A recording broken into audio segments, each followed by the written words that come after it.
इसका मतलब यही है, ये भी है कि आपको जो तैयारी करनी है, जो जो सिलेबस के टॉपिक्स हैं वो किस ऑर्डर में करनी है, आपको इस ऑर्डर में करनी है। यानी कि क्या है, first prepare yourself for the topics that I have marked as professional, then prepare yourself on the topic that I have marked as high, then prepare yourself on the topic that I have marked as normal। और ये सब करने के बाद, और मैं बोलूँ आपको, अगर आपने ये 3 को अच्छी तरह से कवर कर लिया तो आप पास हो जाओगे। और ये सब करने के बाद अगर आपके पास में अभी भी टाइम बचे, then you can spend time on the topics that I have marked as check input output ratio। So this is, friends, is the broad categorization that I have done for you based on my experience to help you pass this exam with much less efforts than what one would do। अब आपकी approach कैसी होनी चाहिए? How should be your approach for preparing all topics of IBC? तो अब देखो, मैं बताऊं आपको कि सबसे पहले आपको क्या करना है। पूरा की पूरा, जैसा कि मैंने पहले कहा, almost virtually whole syllabus is theoretical, except एक 5 मार्क्स का छोड़ दो तो बाकी सारा थ्योरेटिकल है। तो आपको फिर क्या करना है, कुछ जो टॉपिक्स आपके पढ़े हुए हैं आप उसके हिसाब से डिसाइड कर सकते हैं। पर जहाँ तक आईबीसी कोड का सवाल है और जहाँ तक आईबीसी कोड के अंडर में जो रूल्स एंड रेगुलेशंस हैं उनका सवाल है, what you have to do, first start reading first time. So your first reading of the IBC code और the rules and regulations under the IBC code will be a plain reading when much may not be understood. तो ऐसा हो सकता है कि आप IBC को पढ़ रहे हैं, उसके डिफरेंट सेक्शन को पढ़ रहे हैं और पढ़े जा रहे हैं, लेकिन आपको उस ध्यान में कुछ नहीं आ रहा है। चिंता मत करिए। आपको लग सकता है कि आपको ध्यान में नहीं आ रहा है, आपको पक्का कुछ ना कुछ ध्यान में जा रहा है, ये मैं आपको गारंटीज लिख के बोल सकता हूँ। तो लेकिन पहली रीडिंग में अगर आपको कुछ समझ में ना आए, अगर आपको ऐसा लगे कि कुछ दिमाग में नहीं जा रहा है, परवाह मत करिए, पढ़ते रहिए। Second reading will be with highlighting important content. So आपने एक बार पढ़ लिया, और आईबीसी कोड बहुत मोटा नहीं है, इस जस्ट अबाउट 250 सेक्शंस, और 250 सेक्शंस में से बहुत सारी सेक्शंस बहुत छोटी छोटी हैं, तो it's not very voluminous as far as the bare act is concern.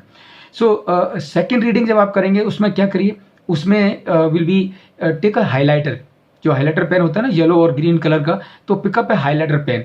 जब आप उसको रीड कर रहे हैं इंसॉल्वेंसी कोड को, तो जो भी आपको इंपॉर्टेंट लगे उसको हाईलाइट करिए, ताकि आपको ध्यान में आएगा नेक्स्ट टाइम कि ये इंपॉर्टेंट एस्पेक्ट है।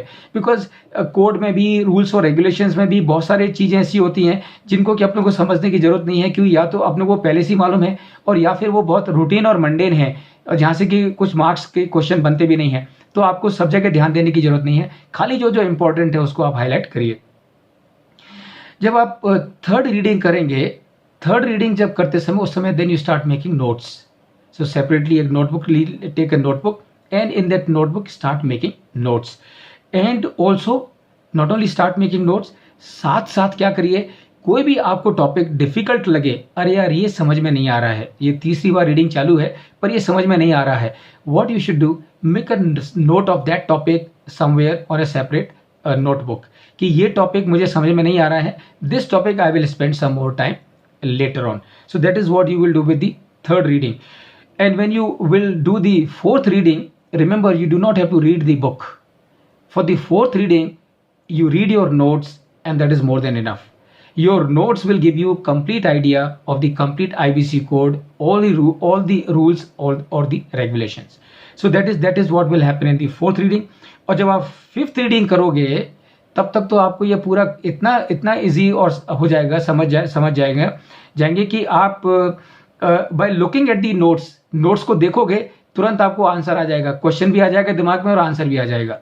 And remember friends, you should reach to this point for getting success in this exam.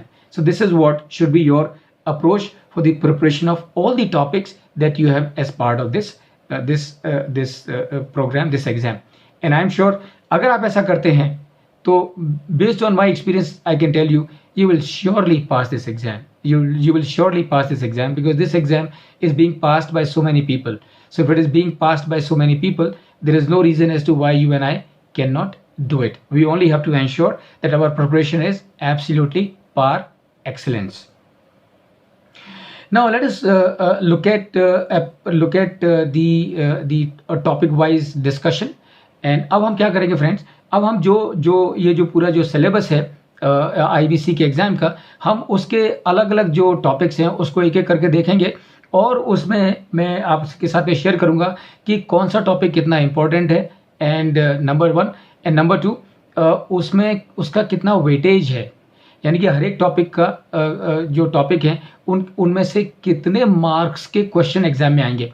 So that is also what I will share with you, so that you will automatically get an idea कि किस topic पर कितना जोर देना है, किस topic को कितना ज़्यादा तवज्जो देनी है, कितना ज़्यादा ध्यान देना है. And this of course syllabus that you have now, it has become effective from 1st January 2021. So the first and the second topic which are part of this syllabus are number one, the code, IBC code and the rules and regulations. So आपको क्या करना है, start your preparation by starting with IBC code. IBC code bare act latest edition pickup करिए और ऐसा addition pickup करिए जिसमें कि वो 31 दिसंबर 2020 तक के जो भी रूल्स एंड रेगुलेशंस इशू किए हैं आईबीबीआई ने, वो सारे उसके अंदर हों. क्योंकि ये जो कोर्स करिकुलम है आपका which is effective from 1 January 21, उसमें 31 दिसंबर 2020 तक के जितने भी regulations and rules which have been issued by the IBBI, those are all part of the course curriculum. That means you can be asked questions relating to any of those rules and regulations. So start with the bankruptcy code and pick up any book which has also the rules and regulations. क्या करना है आपको, वो 5 reading करनी है. पहली plain reading, second important, third, and just follow those 5 steps one by one, and I'm sure you will have absolute comfort as far as the IBC exam is concerned. So पहले क्या करिए, IBC को finish करिए. IBC code को finish करने के बाद then you start all the rules and regulations one by one. Approach आपकी फिर भी वही रहेगी. आप समझ के लीजिए, एक बार आपने IBC कोड को समझ लिया अच्छी तरह से, तो रूल्स एंड रेगुलेशंस को आपको समझने में बिल्कुल भी दिक्कत नहीं होगी. Because rules and regulations as we all know are nothing but the corollary of the provisions of the act. तो जो एक्ट में जो प्रोविजंस हैं उसको ही एक्सपेंड करके रूल्स एंड रेगुलेशन